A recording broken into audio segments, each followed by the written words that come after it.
So we're finally here. we are finally here. Finally, 3 years down the line, Yeah. we've manifested these conversations we're about to have on the Blakprint. Yes. Listen, I'm excited, as you said. We started talking 3 years ago, but we're finally here. And I think these conversations are so important. You know, we know each other. Yes. They may not know us. So we really have to start by going back to the foundation, who we are, how do we get here. I like to believe that I'm a gentleman. So ladies first. Who is you? That's how we would say back home. Who is you? Well, you know me as Awura Abena Agyeman, but if we were to go to my full name, it's Awura Abena Agyeman. Hey! I am Ghanaian, Hey! born in Ghana, raised in Ghana, and a very proud African. I mean, so you just gave us a very long name. Yes. There are some people, of course, if you're Ghanaian, you understand. But there's people watching from all over the world, and we know that names are very important. So you have to tell us what your name means. This name, I'll tell you not just the meaning, I'll tell you where it came from. I chose this name. My parents gave me a Jewish name. You chose this name. I chose this name. Okay. My parents gave me a Jewish name. And at some point, as I was growing and questioning who I was, I'm like, this name doesn't mean anything to me. When people call me, it doesn't say anything to me. So I chose this one. And it means God's blessed child. So Nyame Ishiraba is God's blessed child. Awura Abena is a lady born on a Tuesday who is Akan. And Agyeman is my father's name. So that's the name. Nyame Ishiraba Awura Abena Agyeman. And sometimes I'm like, why did I choose such a long name? But I love it. It means something to me. When it comes to what makes me who I am, I think that there are 3 foundational things. Family, which is the first thing that I ever experienced. I come from a large family. There's 9 kids. Yes, from the same. In Ghana, we say one mother, one father, which means. We know what that means. As soon as you say 9 kids, it's like, who is the other? Right? Yes. But one mother, one father. I'm number 6. I used to have to count and know my position. Now I know I'm number 6. The second thing that makes me who I am is, I think, this relationship with God that I'm rediscovering. And I'm sure we'll go into some more of it. And then the final piece is my Africanness and how important it is to me. So these 3 things, I think, cover the basis of who I am. Your Africanness. Yes. Break that down. What do you mean, my Africanness? I mean, I think that for me, there was a point in my life where I realized, oh, I'm African. And it means something to be African. If you've lived in Ghana all your life, it's a given. I'm Ghanaian. I don't really experience any racism. Everyone around me is Ghanaian. And then I did my national service, which is the Ghana version of, let's say, the Peace Corps. That's the simplest way I can explain it to those who are not from Ghana. I was interacting with students who had come from around the world. And this is my first experience of, oh, it means something to be African and Black and different from white people, because the groups of students that would come was a very interesting mix. So you'd have white Americans, you'd have African Americans, you'd have Ghanaians in the diaspora all coming to have a semester abroad. And just watching and hearing their experiences here, I'm like, oh, it means something to be African. And then I started to interrogate it. What did being African mean to me? What was I going to do with it? I'd like to hear about you too. Yeah, no, you're gonna hear about me, but I mean, I'm learning things for the first time as well, and it's so interesting to hear because, you know, talking to you, it's like what you're saying, particularly around your Africanness and interrogating your own kind of ideas of what it means to be African and identity. That's not normal and in my perspective. And I've talked to a lot of Africans, and let me just come down to Ghana. Yes. A lot of Ghanaians. Like, that level of interrogation oftentimes is associated with, like, what's the point of that? Right. So I'm really intrigued because I can tell you honestly, if I really think back to when I first came to Ghana almost 20 years ago to now, that perspective that you have in terms of like that level of pride as a Ghanaian and seeing yourself as the greater, like a part of the greater fabric of like the African diaspora. Honest to God, I've only met maybe I'll say less than 10 folks like Right. you. Not saying that there aren't more that exist, Yes. but I've met maybe like less than 10. Right. So I'm just intrigued. I'm just intrigued. I think that it's because it's such a given here. So people can live their lives here and never have to deal with the issue of racism and race. It's a given. We are thinking in terms of tribes. I'm Ashanti, you are Ewe. What does that mean? Because that's the reality of our lives. So there are just a few people, I think, who come to that point where they realize, wait, to be African means something, right? I know I'm Ghanaian and I'm Ashanti. So you hear people talking about Ashanti pride and yes. Ewe, and this is what it means. But yeah, Tim, tell us who you are and why you are the way you are. So for folks who are watching for the first time, I was born and raised in a very small town called Houston, Texas. That's a joke for people who live in the U.S. because Houston is I think Houston is the 4th largest city in the United States of America. And actually the GDP of my city, I think is about 3 times that of the whole country of Ghana. So it's just a little... That hurts. It's a little, no, I wasn't saying... That hurts. That goes on. My bad. So... I'm from Houston, Texas, and the thing is, I was born in a family where, I had a great mother, great father. My father, I tell, people this all the time. My father was my first example of manhood, and his principles are with me today. But my family never talked about like Africanness and all this other kind of stuff. In fact, I think maybe when I started coming back and forth to Ghana, I remember having a conversation with my mother, and she said something that was really significant to me. I asked her, I said, I don't call her mother. I say, Mama, how come like you never talk to us about like being African, or maybe you never tried to go back to Africa or reclaim your roots or whatever? And she said something that was so significant, but I think so pervasive in Black communities at that time. She said, boy, I was too busy just trying to survive. Wow. And it makes sense. Yes, it does. So I was born in a house where we're not 9, but we're 5. Okay. So I'm smack dab in the middle. Okay. People say I have middle child syndrome issues. I don't know what that is. But maybe I do. I don't know. But I'm the middle child. Comfortable. I think middle children are comfortable children. Maybe that's anything to prove. No one loves them extra. Really? They're just there. My sisters would say something different about that. They would say something different about that last part, but that's okay. But one of the first introductions I had to like race, right?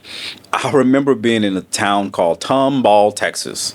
That's like a very, very white part of town. And I remember a young kid telling me, he said, no offense, but my dad says you all are niggers. Like, that's what he told me. And that was the first time I heard that. And I remember going home and I was crying. I was like, Mom, why Did you know it wasn't a good word? Oh, I was born in America. I mean, like, okay. it's, But you are. That's because you said that was your first time you were hearing it. Okay, so that was the first time someone directly said it to me. Okay. I mean, I heard it in music and all of that, but in terms of, and it wasn't, he didn't even say it in a way that was derogatory, or he was just, and he said, like, he prefaced it by saying no offense. Yeah. So I think about, for example, one of my favorite theologians, his name is Dr. James Cone. He talks about blackness, and he says that the black person does not go into the world saying that I'm black, but it's actually the experiences that he has or they have that show them that they are. So that was kind of like my first experience. And so I read a book when I became a teenager. It's called The Autobiography of Malcolm X.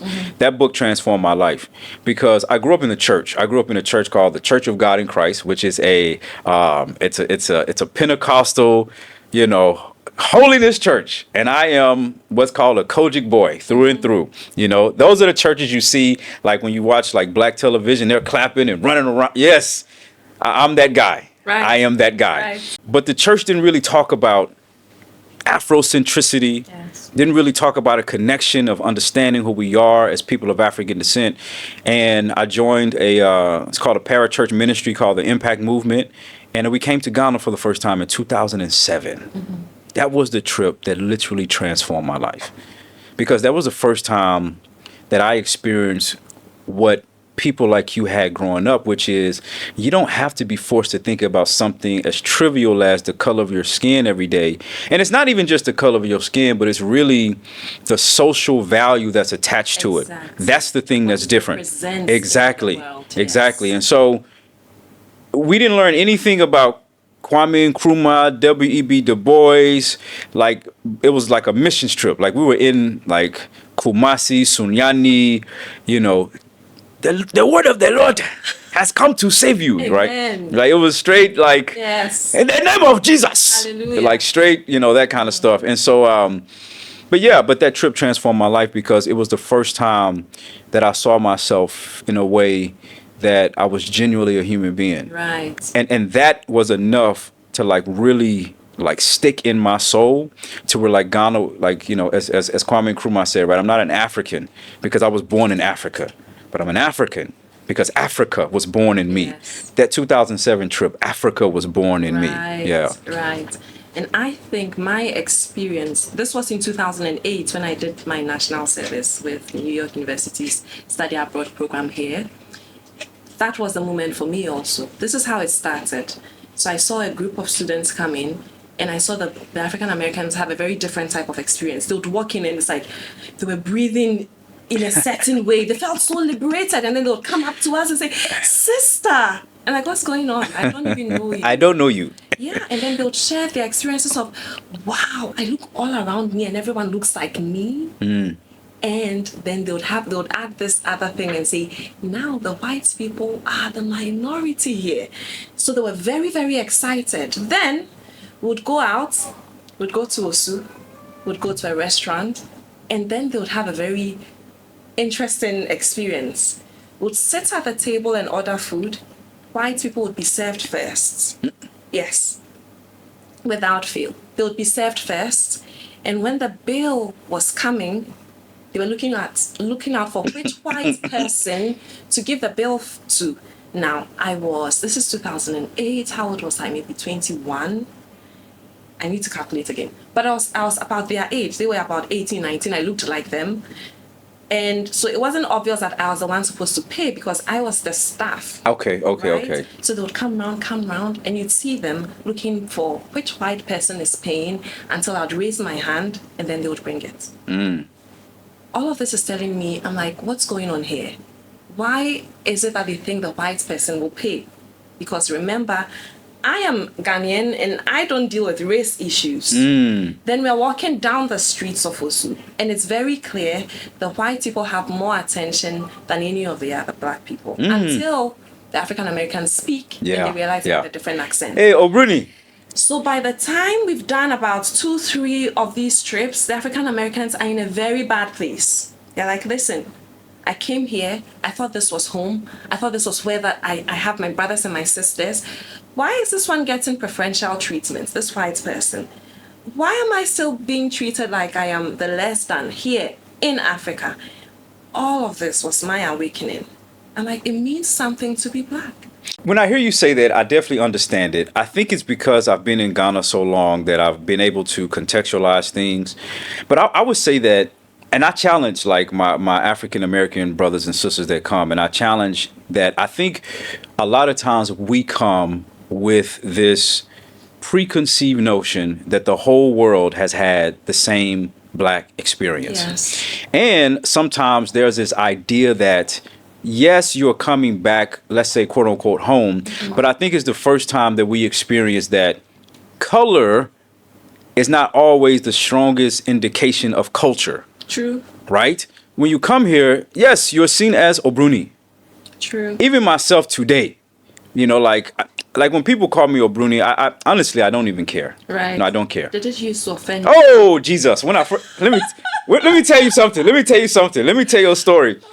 When I first came, so this is the thing. A lot of times we come, especially from America, we come so like hyper vigilant, and yes, because that's the phrase. Yes. And because the thing is, even whether you're black, white, Asian, whatever, if you grow up in America, you are taught that you are at the center of the universe, but you don't know that you're taught that until you go outside of, right, the country. So when you come here, there's still that idea that I'm at the center of the universe. But so here's the story. I remember being at the University of Ghana. I was at the night market. And like, I was so hyper vigilant because, you know, at that time, I didn't know anything. I didn't know the difference between tree and, you know, like any other language. Tree. Nothing. Tree. Because I thought you said tree. No, so tree. Yes. Like I didn't know the difference between any of them. So anytime I heard anything that sounded like Obruni, like my ears would go up. So one time where I'm just doing something, buying something or whatever, and I heard some guy say something. All I thought was I thought they said Obruni, and I turned around because I'm going to check them, right? And you know they humbled me very quick, and they were like, basically, dude, we're not even thinking about you. We're not even talking about you. And I realized that like there's this level of like hypervigilance that exists, but in reality, people, yes, you're different, but it's not like because you're different, we're gonna oppress you the way that you have been oppressed systemically, right, where you come from. And I think that a lot of times when we come, right, because we don't know that history, because we don't know that understanding of the cultural context here, you know, we come with a boatload of assumptions, which is why like these conversations are so important. I remember us talking about like some of that tension that exists, right, with the African Americans and then the Ghanaians. And I want you to tell us that story again around the Kunta story. Tell us the Kunta story. I'll tell the Kunta story.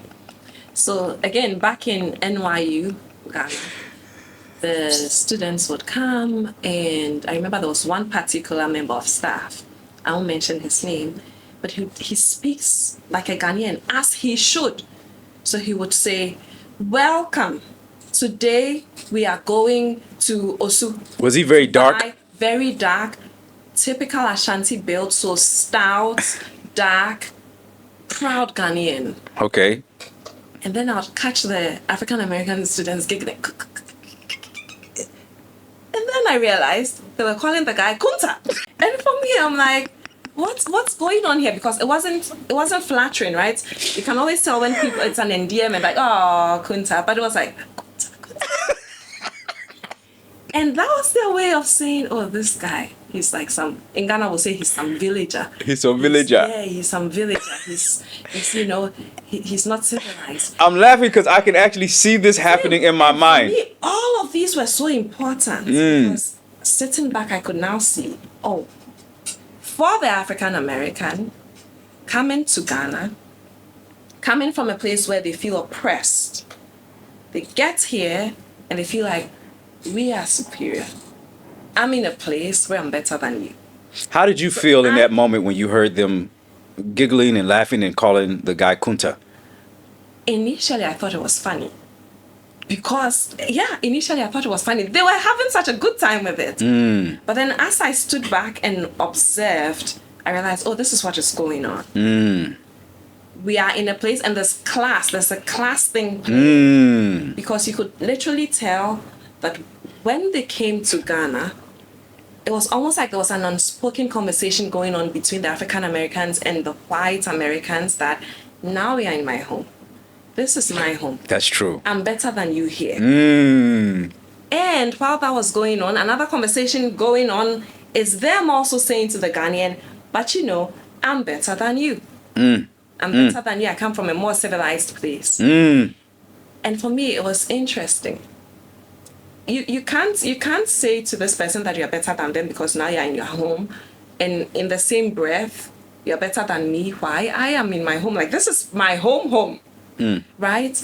But just to make the point of all of these things shaped me in making me realize, wait, I need to have conversations with myself of what I'll do with my Africanness and put the meaning that I want on it. And as I grew and started to travel around the world and have experiences where it was clear that person spoke to me that way only because I am African. I remember walking into a shop in Germany. It was a group of us, African entrepreneurs. We had gone on this program. We wanted to buy pastries. This was COVID time. And this older woman wouldn't sell to us. She's like, I need to inspect your COVID passes. And do you have this? And I was like, God, I couldn't take it. And for me, this is why I know I only want to live in Africa. I will travel the world, but this is home for me. This is where I live, and I don't have to interpret why this person spoke to me. And I remember sometimes there was this Egyptian airline thing, and our friends, our brothers and sisters, from that part of Africa, unfortunately, think they are better than us. That is my experience of them. And I literally I couldn't get on the flight. And the only reason that happened, in my opinion, it was racism. And to go around the world and have these experiences of the color of my skin tells people something about me before I have the chance to even speak. Then I want my life to be about making sure that everyone who shares this skin color with me, we give it a better representation. And I know that people's truths, like you can't undo the way someone sees you by just telling them, see me in a different light. There's so many layers, there's so many stories they've seen, there's so many things that have happened for which reason the black skin represents what it represents. I am not about going to have arguments with people to say, and this was wrong and this wasn't true. What I am about is, what future do we create? The world I want to live in is a world when the black person steps into the room, they don't open their mouths, they look like power. That's a different level of confidence. Not different in a way where I don't attach any meaning to it as good, bad, or indifferent. But I say different because let me say that that's an anomaly. That's uncommon. The average person that you talk to, I think, doesn't have the luxury of understanding the psychological impact of the legacy of colonization. Right. There was one pastor by the name of Dr. Eric Mason, Epiphany Fellowship in the U.S., and I was at an urban apologetics conference, and one of the things he said was the image of white Jesus has done more damage than, I forgot what he compared to, but he said that it has been more damaging than most other things. And can we dwell on that for a minute? Yeah, we can. So what I wanted to do was really get to the place of, you talked about like this name that you have, right? Yes. And meaning being assigned at birth, right? You are Yes. God's blessed one, or what does it mean? Sorry. God's blessed child. God's blessed That child. I chose. This isn't at birth. The name that I was given at birth is a Jewish name. I don't even repeat it because... Oh, that's what, okay. Okay. Because when you said I chose this name, I thought you were speaking in some prophetic language. Like while I was in the womb, I prophetically spoke to my parents. I did not. If I did, I don't know about it. So you actually chose your name. My parents gave me a name which was Jewish. And Christian. then That's very common here. I get you. Yeah, I get you. I changed my name. But you won't mention it. I will not. Abigail. People know. Abigail, precious. It could be that. It could have been Glory. that. This is a Bible name. It could be that. Esther. Mary and Martha and all of those. None of that. I'm not mentioning All that. right. Okay. Because My mom said Timothy. And I said, why'd you name me Timothy? She said, because it's in the Bible. Yeah. That's actually why I named my son Tohaji. Yes. from the north of Ghana. Yes. Tohaji Elias Mandela. Yes. But anyway, continue. Yes. So I changed my name maybe 5 years ago because I am like, no, maybe more. Okay. Yes, because I remember when we met and I mentioned your name to someone and I mentioned where Ghana. They said, I don't know this lady. This name. The only person I know from where Ghana, and actually I forgot the name. Yes, thank God. And they said the only person I know from where Ghana is this person. Thank God. No, because I met both of, and I showed her. I said, yeah, that's the one. And I said, no. She said her name was Arabena. Yes. She said, no. I started calling myself Arabena maybe 12, 13, 14, 15 years ago, but it wasn't official yet. And I realized I used to get so angry when people would call me by the Jewish name. And I'm like, the reason I get angry is that all my documents have that name. I will investigate and find it. So now I'm just going to go ahead and do the proper thing. I went and changed it, did that whole affidavit thing. So now if you call me by the Jewish name, it meant a lot. How did your family feel when you decided to change your name? I lost my father when I was 7, so he wasn't around to experience this. But I remember telling my mom, and she was like, there's a nursery rhyme, such a nice name given to me by my father, whether good or bad, I shall never change it. I shall never change it. Wow. So my mom started singing. Your mom started to me.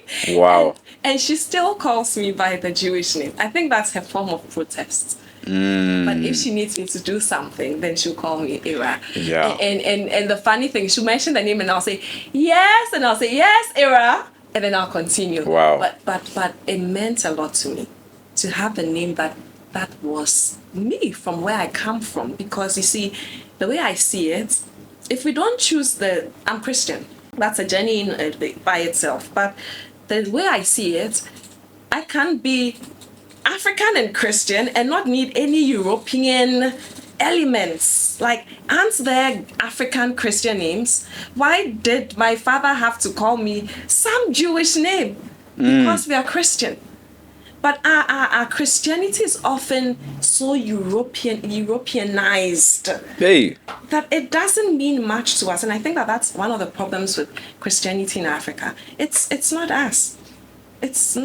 I'm not Jewish. I've been wanting to start this type of content because I wanted to be like more vulnerable than like on my YouTube channel. So if you see me cry, it's because I'm keeping it real. Hey. Because these are the real struggles that a lot of people go through, identity issues, regardless of where you are in the world. I say that to say, you talked about names and the importance of, even sometime your mother was protesting, so there's a famous movie Coming to America, and there's a part in the movie where it's like, I think they're talking about Muhammad Ali. It's like his mama named him Clay. I'm going to call him Clay.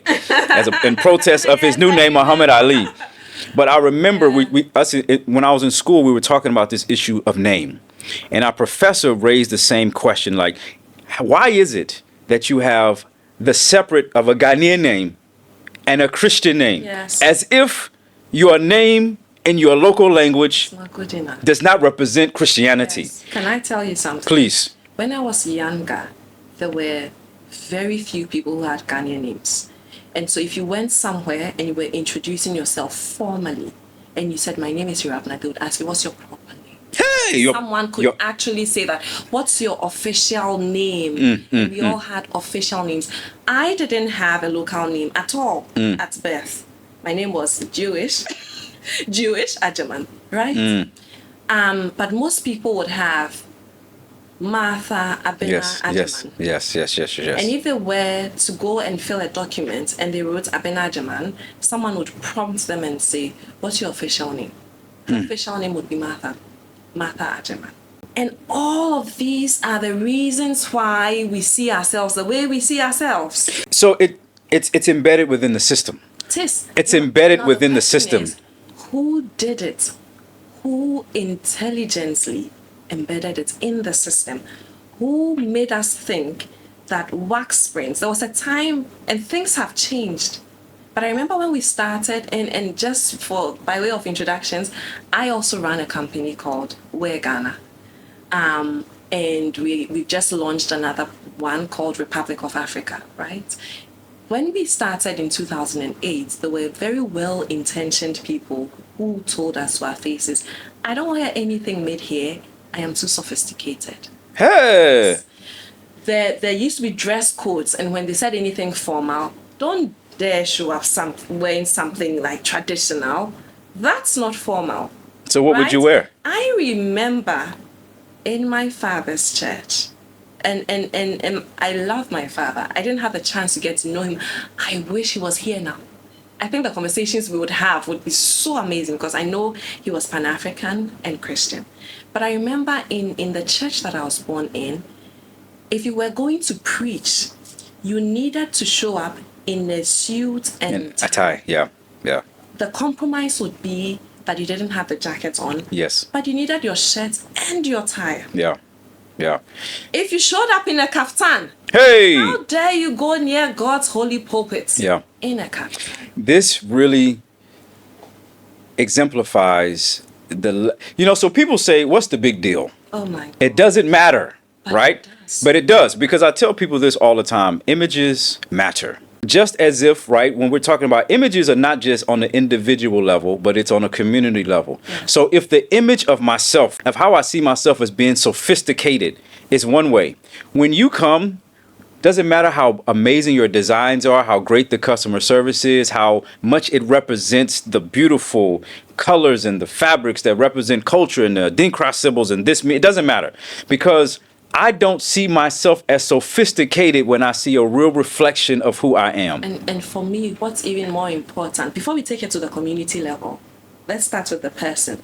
If who I am is less than, because this is who I am. This is how I look. This is my hair. This is my hair in its most natural form. If I have to change it, if I have to speak a certain way, if I have to dress in a way that is not reflective of who I am, then it means at a very deep level, I am not worthy.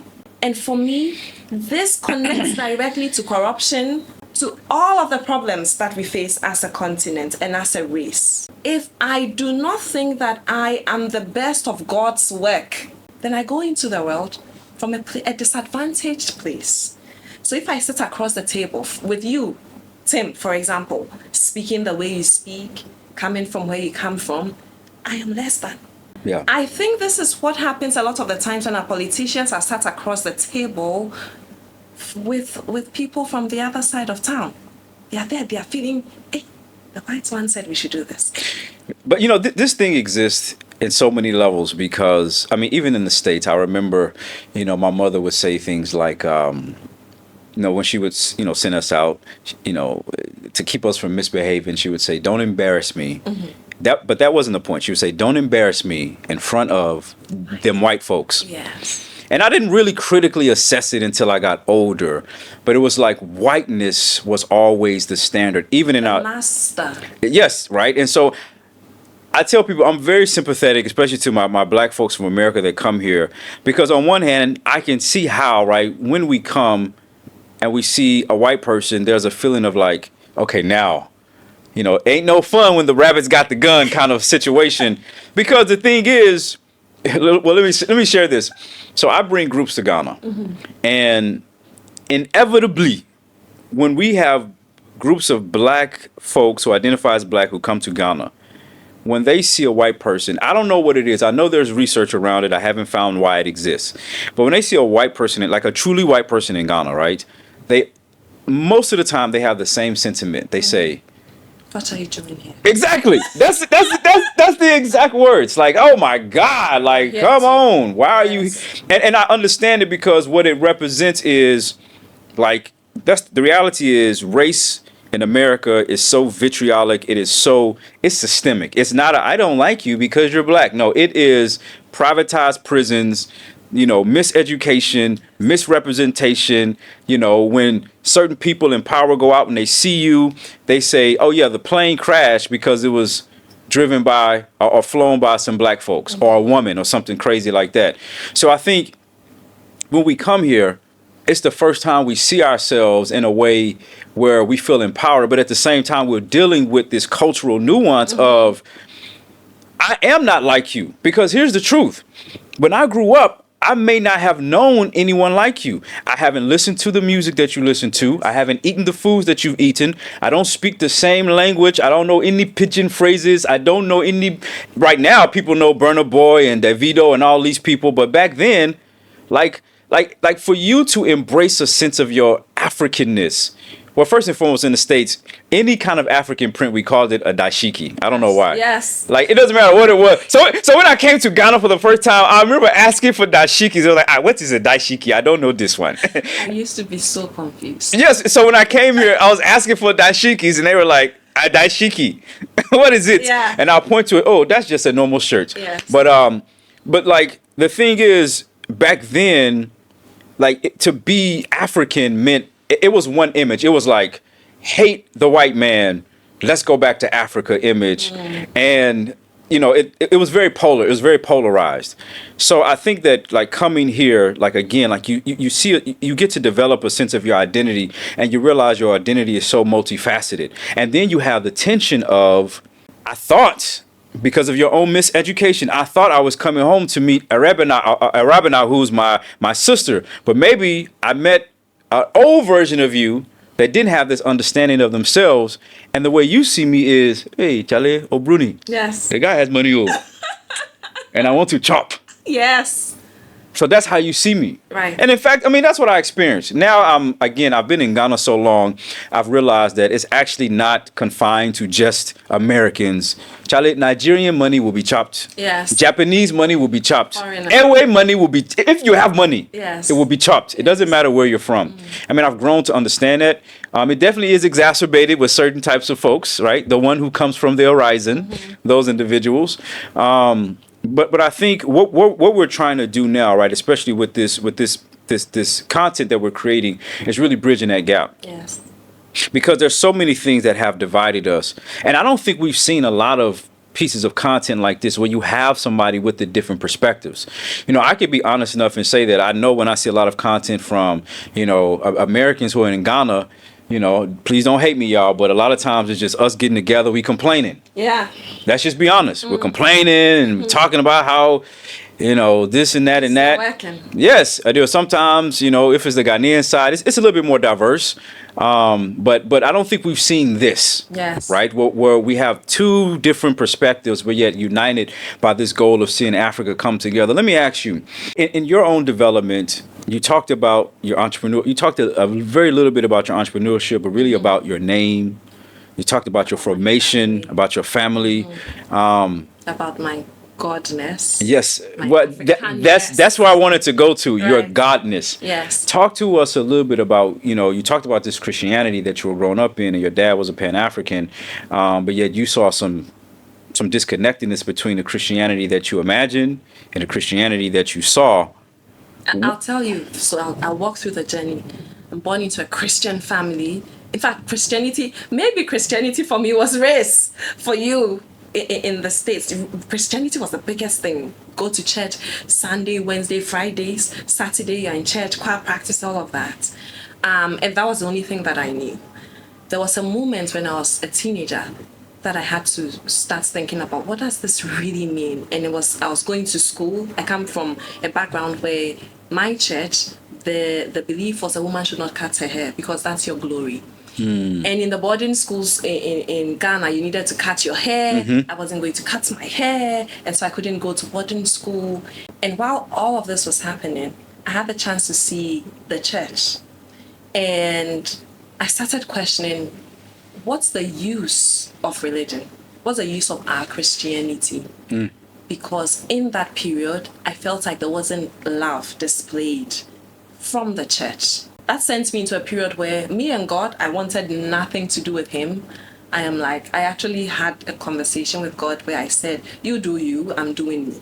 Like, I don't want our paths to cross. And I could hear myself screaming, Jesus, Jesus, Jesus. And the accident didn't happen. So I'm like, what was that? I am this person who says that I do not want God in my business. If I'm going to die, why am I calling him Jesus, Jesus, Jesus? But that also took me into a period where I started questioning and wondering about this God and realizing, come to think of it, this God loves me. Even more importantly, I am this God. He lives in me. I am a part of him. And I see the look on your face when I say, I am this God. And I believe it's with everything in me. The way I see it, it's like the way Tohaji is you. He is you, your son. It's your very DNA that he carries. Yeah. And yet, different personalities. He'll have a different path. That's the way I see God. I am God, but I'm also me.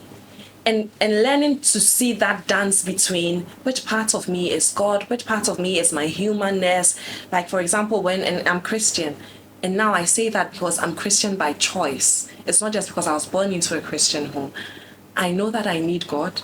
I know that he loves me. I know that he is in me. It's the same way I see myself do certain things, and I'm like, that's my mother. That's my mother. Do people challenge you on this whole notion of like, can you be proudly African, want black people to elevate first and all of this, and be a Christian? Have you gotten people in business in Ghana who said, you're speaking foolishness? Even an experience I had recently, I was going into a meeting, Pan-African people, and I was listening to a sermon on my phone, loudspeaker. And I walk in, because we're now setting up, and I could hear myself say to myself, lower it. this is not a space for it. How are they going to see me? They'll think I'm not a real Pan-African. And I stood my ground and I let it play because it wasn't actually my space. And then one of them said, "Oh, you listen to this apostle." And I felt this moment of relief. I'm like, "Are you also Christian?" And coming back to the purpose of these conversations, I think that there's the Pan-African Christian who is at that point where they are also asking themselves, can I be both? Is it possible that the white man's religion that they brought and used to enslave us, I, as an African who sees the lies that we were told. So for example, what are some of those lies? Jesus is not white. Jesus, he can't be white. That story does not make sense. So can I still be Christian and African? And I think that in this space, when we sit and talk, we can show how we are walking our journeys of being Pan-African and Christian at the same time, where Christian is not my Christian. My God is not a white man. My God looks just like me. You know, to even ask the question, can I be Christian and African or Christian? I think that question in itself displays the level of miseducation that we have received. I understand it because, I mean, it's a very similar journey to myself where, you know, when I found God, I wasn't even looking for Jesus, honestly. I mean, it's a long story. I've shared about it on my personal YouTube. You know, in fact, I told myself I was going to create my own religion. Now, when I look back, I say, thank God that his mercies are so amazing and so incredible that he chose to show up in my life. I always tell my testimony of how I met him at 625 Center Street, San Marcos, Texas, or on Center Street in Jackman, at a very small church that you could probably fit in this room. But I met God through a loving relationship where, you know, he showed me himself. But I remember God blessed me so much to where like here's my trajectory. It was January 10 years ago of 2006. No, that was 20 years ago. Sorry. Right. 20 years ago, where literally God transformed my life. It was like out of a movie. It wasn't like, Father, I want to open up my heart to you right now, and I'm a sinner. Please come into my life. No, it was like out of a movie. Yeah. Right after that, because I remember praying like, God, how can I like express like service and like all the things I wanted to see in the church? I was like, oh my God, where are the men? All the men are fat, they're old. No, I'm just being honest. I mean, it wasn't all of them, but what I was exposed to, I'm like, these guys are fat, they old, they just keep talking about what they want to do, but where are the people who are doing? January of 2006, the Lord transformed my life. I think it was the spring of that same year, I went to New Orleans, Louisiana to do cleanup work. There was a horrible hurricane called Hurricane Katrina, killed a lot of people, lost a lot of homes. The most neglected parts were like the black parts, right? So the organization I went with was called the Impact Movement. They were serving people. This was the first time in my life where I saw young black Christians who were cool. Like guys who were like, yo, what's up? Who? How you doing? And I remember, like, because they had the guys and the girls separated. And I remember, like, talking to some guys who were, like, 25, 26, and they were, like, they were virgins. And they were just saying, no, we were virgin. We waiting to marriage. But they weren't, like, weird, like, yes, I'm a virgin, and I'm saving myself for marriage. No, it was, like, they were cool, like, cool guys. Yeah, they were handsome. It was, like, and I was, like, this is nice. Does this really exist? You know, and so it was because sometimes when you get this, like, yes, I'm saving myself for marriage. It's like no one wants you anyway. Exactly. The moment that transformed me was I remember we were doing demolition work, like just tearing down people's houses because so many insurance companies were coming in, it was just doing a lot of bad things to people, like telling them they were going to do stuff, they weren't doing it. And I remember a lady saying, we would have received help from anybody, but to see you young black folks. And she began to tear up. Oh my. And at that time, we were like 20, 18, 19, 21. And at that moment, God was saying that you are never too young to make a difference. That was spring. September of that year, we started a chapter of that organization at Texas State University. So if you're watching this from Texas State, the Impact Movement chapter started In 2006, okay, it was like 5 of us. There was the original members of that started the organization. December of that year, I went to a conference when they said, we're going to Ghana next year. If you want to go, here's the information. July, I still have my ticket, my original ticket from when I first came to Ghana. July of 2007 is when I first came to Ghana. Right. So you see how God was just like orchestrating, like, and this organization literally taught us there's no distinction between your blackness and your Christianity. In fact, understanding it is understanding the image in which you have been created. Like as African descended peoples, that's who you are. And to not live in that is actually defying the creator who created you. So God really has blessed me to have those types of experiences to where like it introduced me to different like non-Western theologians, black theologians. Like I said, one of my favorite theologians, Dr. James Cone, right? Black Power, Black Theology, which is a book I highly recommend for anybody. I don't care where you are in the world. This book will revolutionize your life. So this is the essence of why we're here, right? Really trying to bridge this gap of, yeah, we know the craziness that we've heard about each other and all of this kind of stuff, but we're trying to give people the black print. Yes. In entrepreneurship, faith, socially, that's why we're here. Yeah. Really, to have conversation, the way I'd put it is to have conversations that, number one, elevates the black experience and shows how you're connected. I, born here, raised here, lived here, you coming from the other side and now living here, and how there's common ground. But you see, we won't change what blackness represents in this world if we are not united. It's so cliche, unity is power, but it is true. You can't win when you're divided. And our hope for this content, this content that we are creating, is that it becomes a tool that can be used by black people all over the world, even non-black people, to understand who we are, to express our excellence, and together build great things.